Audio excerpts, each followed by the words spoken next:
मेरी तरफ सारे सरकार पीरो मुर्शिद इलामा डॉक्टर सैयद दीवान तनवीर बुखारी साहब फरमाते ने भला आखदे ने बुरा आखदे ने बुखारी बड़ा बेवफा आखदे ने मैं अरशों भी दोगे उच्चा हो जाना जदों मैनू तेरा गदा ते सरकार फरमाते ने लगे सट बदान की जदों और लगे सट बदान की जदों परमी पत्थर चकना चूरे हो जाता और लगे सट बदान की जदों परमी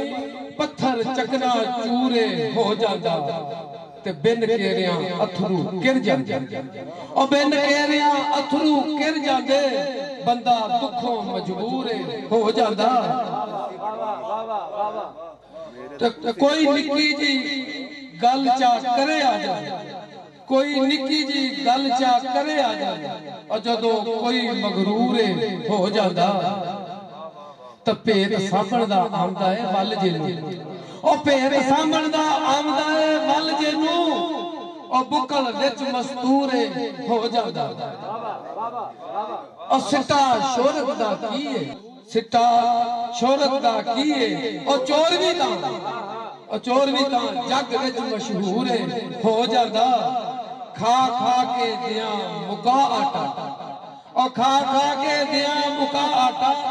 पीपा फिर भरपूर हो जाता होंदा केड़े शुक्रे दा नहीं खबरे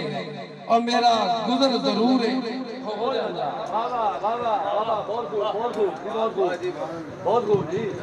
ते सरकार फरमाते ने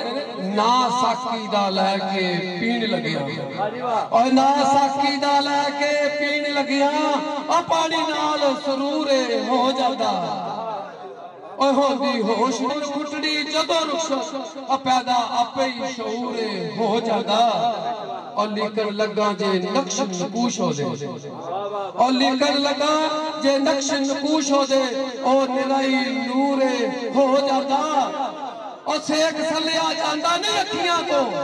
और सेक सलिया जांदा नहीं अखियां तो और जलवा वांग तंदूर हो जाता और वेखा होर ते दिसदा होर कुछ और मेरा ज़ाविया खबरे गलत होंदा ओए अख कच्ची है ना ओए अख कच्ची है ना तनवीर ताइयों और वेखण विच कसूर हो जाता